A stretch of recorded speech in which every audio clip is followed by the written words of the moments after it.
J'espère que vous allez bien, j'espère que vous passez une très belle journée comme moi.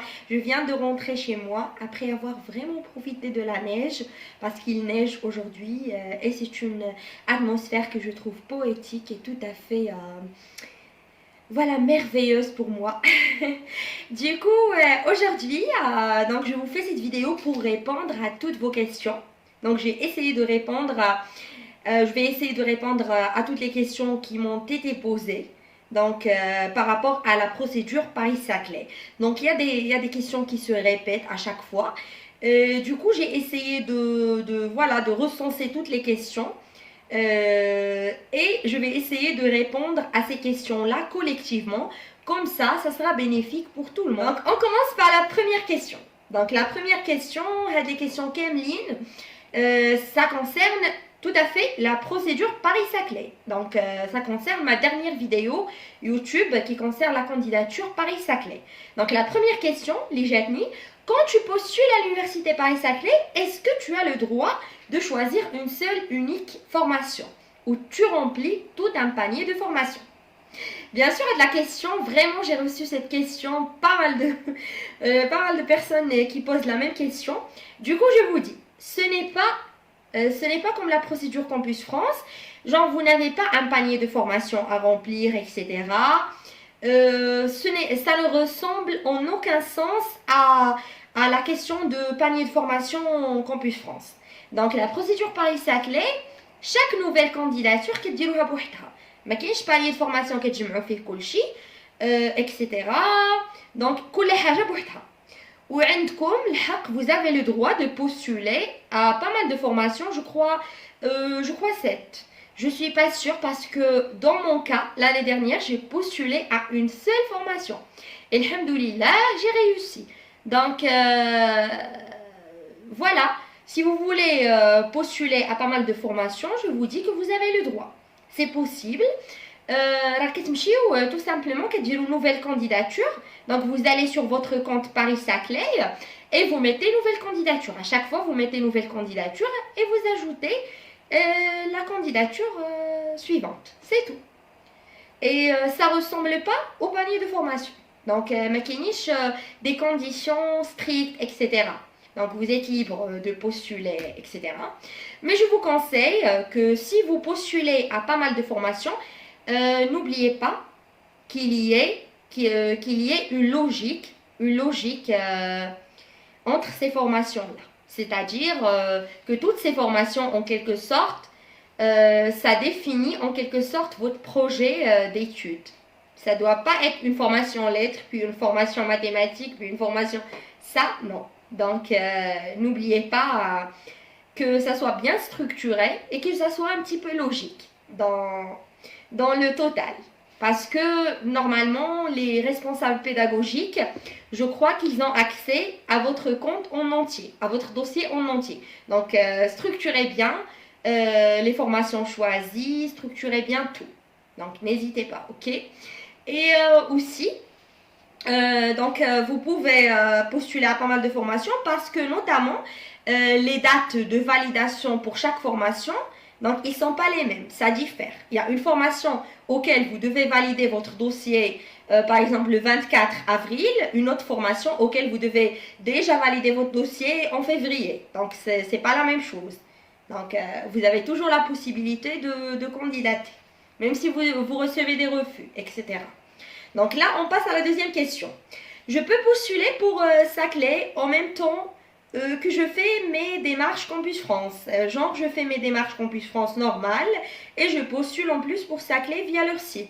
Ben oui, vous pouvez le faire. C'est ce que j'ai fait l'année dernière. Donc, j'avais déjà mon dossier Campus France, Pastel Diplomatie, et j'ai postulé en même temps à Paris-Saclay. Paris-Saclay, ça sera même un plan B, une autre alternative auquel vous postulez pour avoir plus de chances d'être admis pour continuer vos études en France. Donc n'hésitez pas, vous avez toujours la possibilité de faire d'autres alternatives, voilà, d'avoir d'autres plans. Donc Campus France ne vous interdit pas ça. Et Paris-Saclay ne saura déjà en aucun sens que vous avez postulé par exemple via Campus France à d'autres universités. Voilà. Donc la troisième question maintenant. Donc, j'ai un TCF B1, est-ce que je peux postuler à l'Université Paris-Saclay? Donc, je vous dis que rien n'est possible, tout est acquis, comme je dis toujours. Mais, pour être sincère, un TCF B1, là, c'est un petit peu chaud parce que normalement, pour continuer ses études en France, pour être sincère, pour continuer ses études en France, il faut avoir au minimum un niveau B2 en français. Si vous postulez en L1, L2, L3 ou tout ce qui est première année. Mais si vous postulez en master, vous avez besoin d'un niveau C1, C2. Avancé, très avancé. Un TCF B1, je vous dis pas, je vous bloque pas, je vous dis pas que c'est impossible. J'ai vu des personnes qui ont postulé via Campus France et qui ont réussi à avoir une acceptation avec un TCF B1. Ce n'est pas impossible, ça dépend encore de votre formation, de votre dossier, des notes de votre niveau dans les matières nécessaires, etc. Du coup, voilà, essayez, tentez votre chance. L'Université Paris-Saclay, elle est très sélective, c'est vrai qu'elle est très sélective, mais je vous dis, si avec un TCF B1, vous avez un dossier, avec un bon niveau dans les matières nécessaires, donc dans les prérequis nécessaires, ben vous pouvez avoir une acceptation, surtout que Paris-Saclay n'exige pas un test de langue. Mais quand même, ça serait valorisant pour votre dossier d'ajouter un test de langue. Ce n'est pas demandé dans la procédure Paris-Saclay, mais c'est valorisant. Je l'ai fait, j'ai ajouté mes tests de langue et voilà, ça a été en ma faveur. Ça a joué en ma faveur en quelque sorte. Du coup, et si vous avez encore le temps, n'hésitez pas de repasser le test. Donc, repassez, soit passer un DELF B2, soit repasser votre test, comme ça vous aurez plus de chance. Voilà. Donc là, on passe quatrième question. Donc la quatrième question, j'ai une question à propos de l'Université Paris-Saclay. Est-ce que c'est possible de refaire l'année, par exemple refaire L3, pour avoir plus de chance, surtout dans le cas d'un parcours moyen, ou ça marche pas? Bien sûr, ça marche. Ça marche. Donc moi, j'avais déjà un M1, un Master 1, dans la même mention. Donc au Maroc, quand j'étais au Maroc, j'avais déjà un Master 1 et je repostulais à l'Université Paris-Saclay avec le Master 1. Donc avec le nouveau Master 1, j'ai postulé à un M1 Paris-Saclay alors que j'ai déjà un M1 au Maroc. Et ça a marché. Donc n'hésitez pas, postulez. Donc la cinquième question. Cinquième question, donc là c'est en arabe. Procédure. Ça veut dire, est-ce que la procédure, est-ce qu'on paye? Est-ce qu'elle est payante? Donc là, la procédure Paris-Saclay. Donc la procédure Paris-Saclay, elle est tout à fait gratuite. Donc vous pouvez faire toute la procédure, toutes les étapes, jusqu'à la validation de votre candidature gratuitement. Mais n'oubliez pas, si vous êtes accepté par Paris-Saclay, ben là vous devez passer par Campus France. Une fois vous recevez l'acceptation Paris-Saclay, ben vous devez aller créer un compte Campus France si vous ne l'avez pas déjà et vous faites je suis accepté et là vous devez payer les 1900 dirhams de Campus France. Malheureusement. Alors, mais la Paris-Saclay, elle vous fait payer rien. Toute la procédure, elle est tout à fait gratuite. La deuxième question de la même personne, c'est-à-dire, est-ce que Paris-Saclay propose des bourses? Bien sûr, il y a des bourses Paris-Saclay. Donc, les bourses, comme vous savez, les bourses FL, c'est-à-dire les bourses proposées par Campus France, c'est des bourses d'excellence. Vous devez avoir vraiment un niveau très excellent. Donc, mention excellent, mention très bien, etc. Au Kenny les bourses, il y a des bourses internationales Master Paris-Saclay.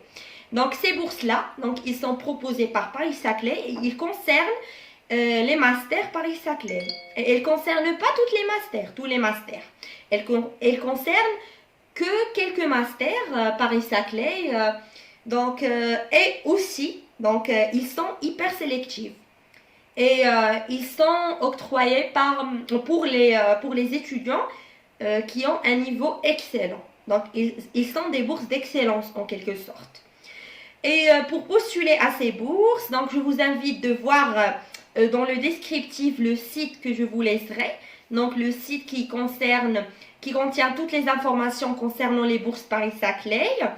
Donc, et pour la candidature aux bourses Paris-Saclay, bon, il n'y a pas une candidature que vous faites vous-même, mais tout simplement, si vous êtes accepté dans un master où il est possible de postuler à une bourse Master Paris-Saclay, ben là, vous devez tout simplement contacter le responsable pédagogique, comme ça, c'est à lui de décider s'il va vous laisser candidater à la bourse Paris-Saclay ou pas. Parce qu'il n'y a pas un formulaire ou par exemple un courrier, etc. Donc tout dépend du responsable pédagogique après votre acceptation. Et là aussi, tout dépend de votre excellence, l'excellence de votre dossier et votre cursus préalable. Donc, encore une autre question, donc de la même personne. Donc, wesh darouri, donc les procédures ديال blocage des flous. C'est-à-dire, est-ce que il est primordial de bloquer de l'argent, de bloquer les 8 millions d'argent pour venir en France? Ben non, c'est pas c'est pas quelque chose qui est tout à fait le cas de tout le monde. Donc, c'est-à-dire vous pouvez venir en France sans blocage d'argent. Et là, donc c'est avec des conditions, vous devez avoir des garants, etc. Voilà, donc tout ça, je vais le détailler. Ça concerne un petit peu la procédure consulaire, c'est-à-dire la procédure de demande de visa. Donc je vais le détailler encore plus dans une autre vidéo qui parlera de la procédure consulaire. Mais je vous l'ai dit, vous pouvez venir en France sans blocage d'argent. C'était mon cas. Donc là, on passe à la 6e question.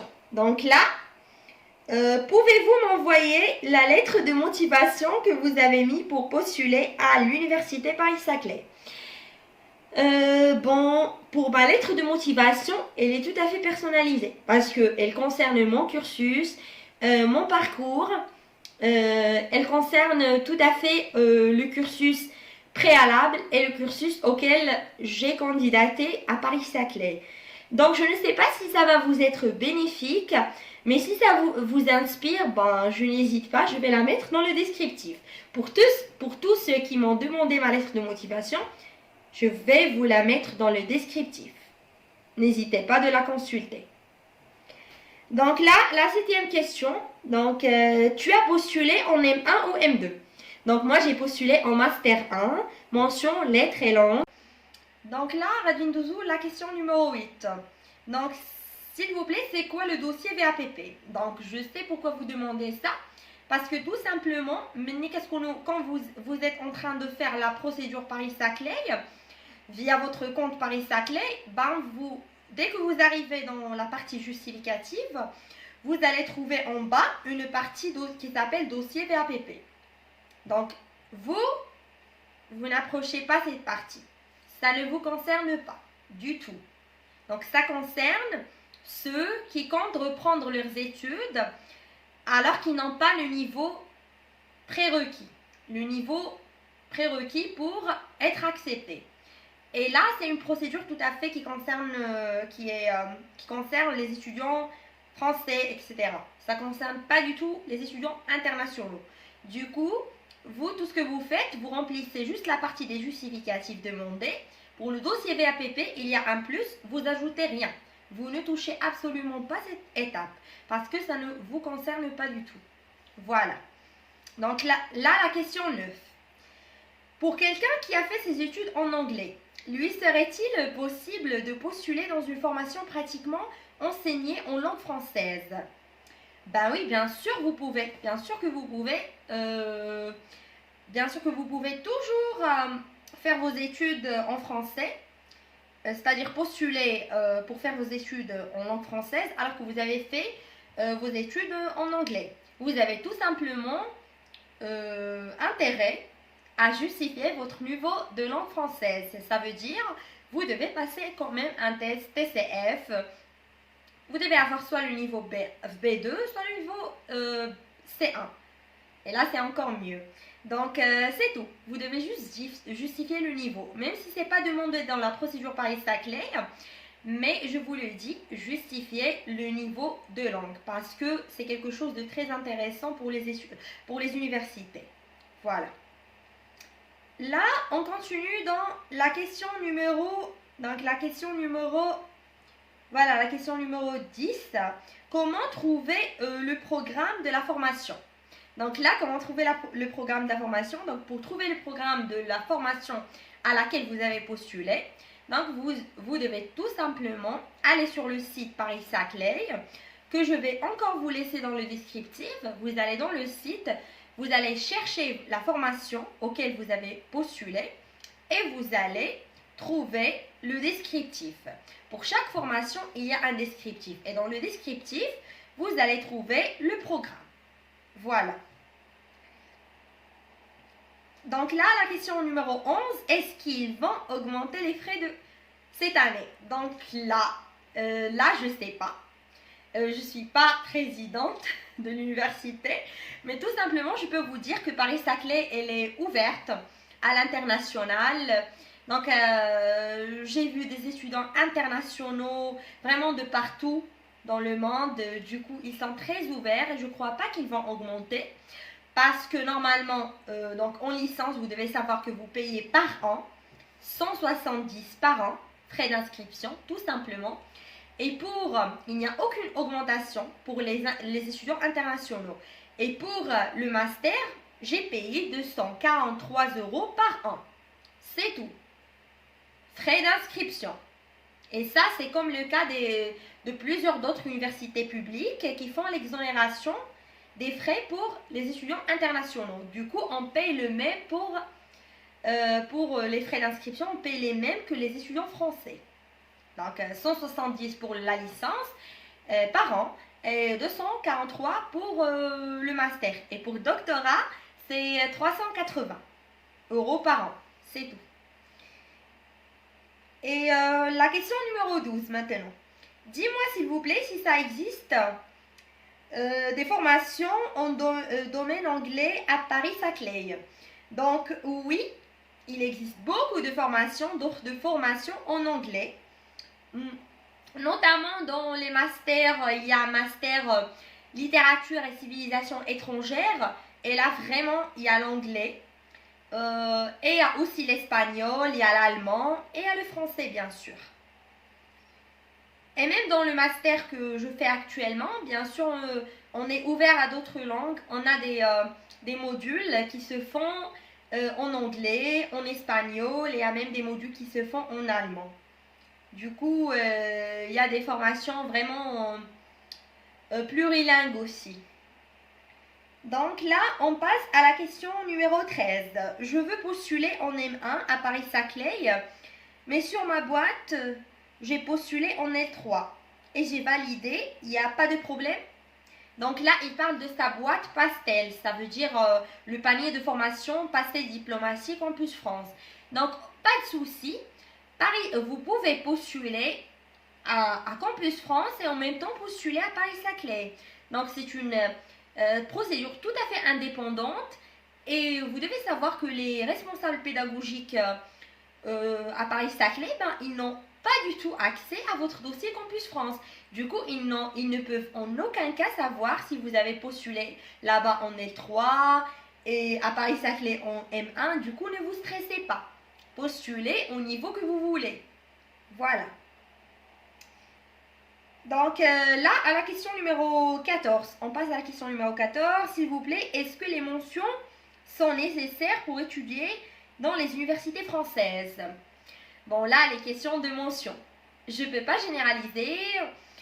Donc, chaque université a sa politique et a sa manière d'accueillir et à sa façon d'accueillir à ses conditions particulières et ses critères particuliers. d'accueillir les étudiants internationaux. Mais en général, je vous le dis sincèrement, les universités françaises, ils sont sélectifs. Je ne peux pas dire qu'elles ne sont pas sélectives. Elles sont sélectives. Bien sûr, parce que chaque université, elle veut accueillir des étudiants qui sont en quelque sorte, qui ont un niveau pour participer quand même à la question de réputation de l'université, etc. Donc, mais vous pouvez être accepté même si vous n'avez pas des mentions. Même si vous n'avez pas des mentions. Tout dépend de la manière avec laquelle vous avez fait votre dossier, comment vous avez justifié votre parcours préalable, quel est votre projet d'études, quel est votre projet professionnel. Tout dépend de la manière avec laquelle vous avez créé votre dossier. Voilà, c'est tout. Mais vous pouvez être accepté même avec une mention qui n'est pas une mention passable. Je ne peux pas généraliser, mais il y a des cas. Il y a des cas qui sont acceptés même avec des mentions passables. Du coup, voilà, vous avez intérêt à travailler votre dossier, à travailler votre projet d'études, votre projet professionnel. Comme ça, vous justifiez en quelque sorte que même si vous avez des notes qui ne sont pas le niveau vraiment prérequis, mais quand même, vous avez un dossier bien construit et bien structuré. Voilà, c'est ça. Donc là, on passe à la question numéro 15. J'ai une question. Donc là, j'ai une question. Donc 15, j'ai une question, s'il vous plaît. Donc, obligé d'avoir des lettres. Donc, est-ce qu'on est obligé d'avoir des lettres de recommandation? Donc, est-ce qu'on est obligé d'avoir des lettres de recommandation pour postuler à l'Université Paris-Saclay? Oui, il faut des recommandations, mais pas des lettres de recommandation. Je vous explique pourquoi. Si vous avez postulé à l'Université Paris-Saclay et vous avez suivi ma première vidéo, donc il y a une étape donc, où vous devez quand même remplir des cases qui s'appellent référents. Référent 1 et référent 2. Référent 1 et référent 2, ça veut dire quoi? Ça veut dire les professeurs, ça veut dire que vous devez renseigner les coordonnées, notamment le mail et le nom et le prénom, de deux professeurs qui veulent vous recommander, voilà. Donc, كتديروا le nom ديالهم, le prénom ديالهم ou le mail ديالهم. Dès que vous mettez leur prénom et nom et adresse mail, ils vont recevoir une adresse mail. Parce que moi, je l'ai appris d'après mon expérience. Parce que moi, j'ai recommandé deux profs. Une prof et un prof.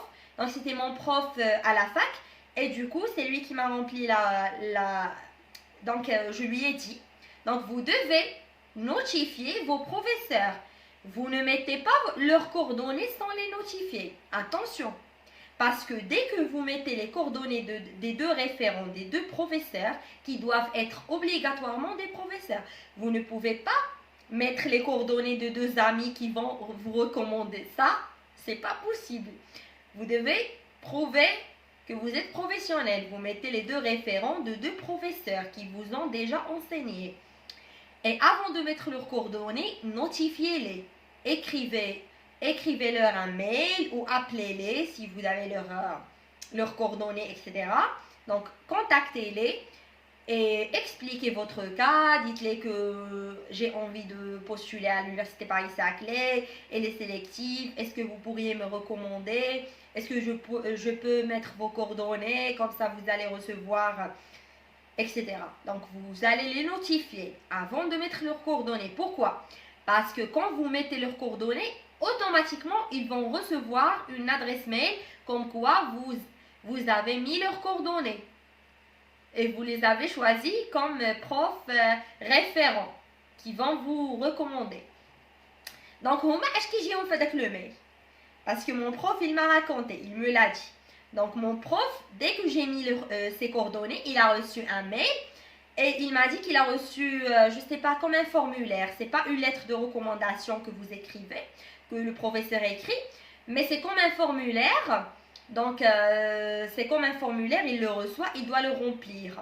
Et ce formulaire, il y a est-ce que voilà, tout ce qui concerne vos notes, comment vous étiez en classe, est-ce que vous êtes excellent, etc., etc., etc.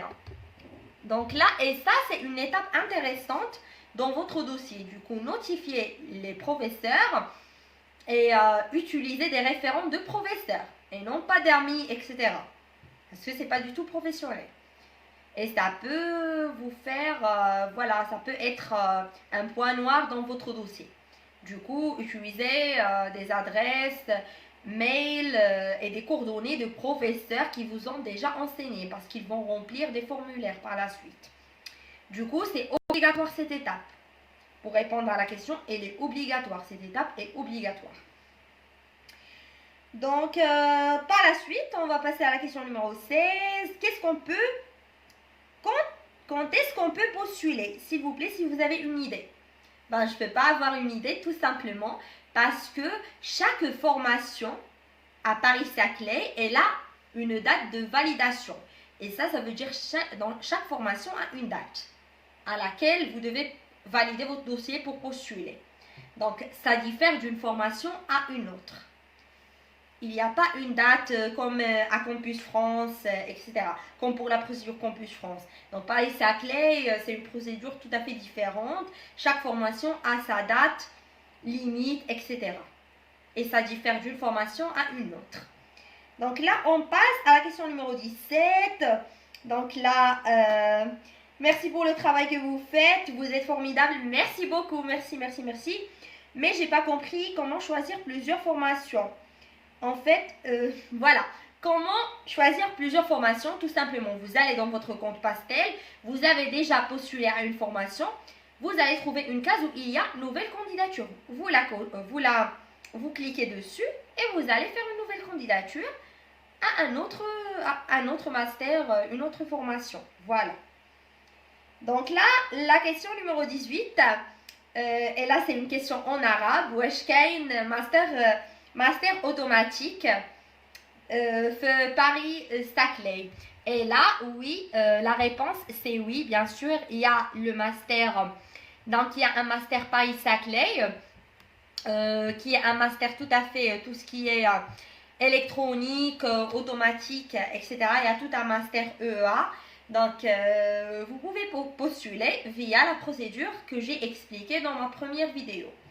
Voilà, c'est tout. Donc, j'ai essayé de répondre aux questions répétitives et j'ai voulu vous répondre collectivement. Comme ça, ça sera intéressant pour tout le monde et tout le monde, voilà, aura la réponse. Et voilà, attendez mes prochaines vidéos, je vais encore vous donner plus de conseils, plus d'informations. Et n'hésitez pas, pour toute question, laissez-moi vos questions en commentaire via YouTube. Parce que je ne suis pas très active via Instagram. Du coup, je vous suggère de me laisser vos commentaires surtout via YouTube. Comme ça, je pourrai faire d'autres vidéos, questions-réponses, et je pourrai vous répondre encore collectivement. Voilà, je vous souhaite un très bon courage, une bonne continuation dans tout ce que vous faites. Renseignez-vous sur les sur toutes les formations proposées par Paris-Saclay. Renseignez-vous sur les bourses Paris-Saclay si vous avez un cursus excellent. Et renseignez-vous...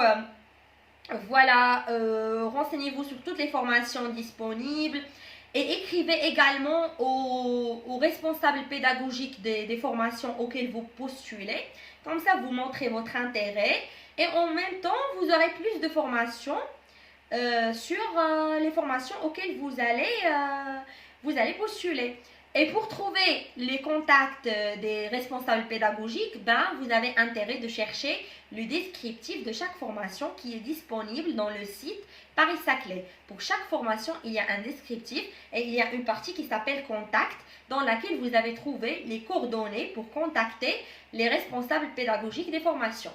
Et voilà, j'espère que ma vidéo était un petit peu bénéfique, voilà, un petit peu intéressante pour vous. Et je vous souhaite le meilleur et n'hésitez pas de me demander des questions. Je suis très accueillante dans tout ce qui est questions. Et voilà, n'hésitez pas également de me proposer vos suggestions. Et n'hésitez pas de commenter, de liker, de s'abonner à ma chaîne YouTube comme ça et activer la petite cloche en bas. Comme ça, vous allez recevoir mes vidéos, mes prochaines vidéos qui vont peut-être vous intéresser, Inch'Allah. Donc voilà, bisous bisous. Assalamu alaikum.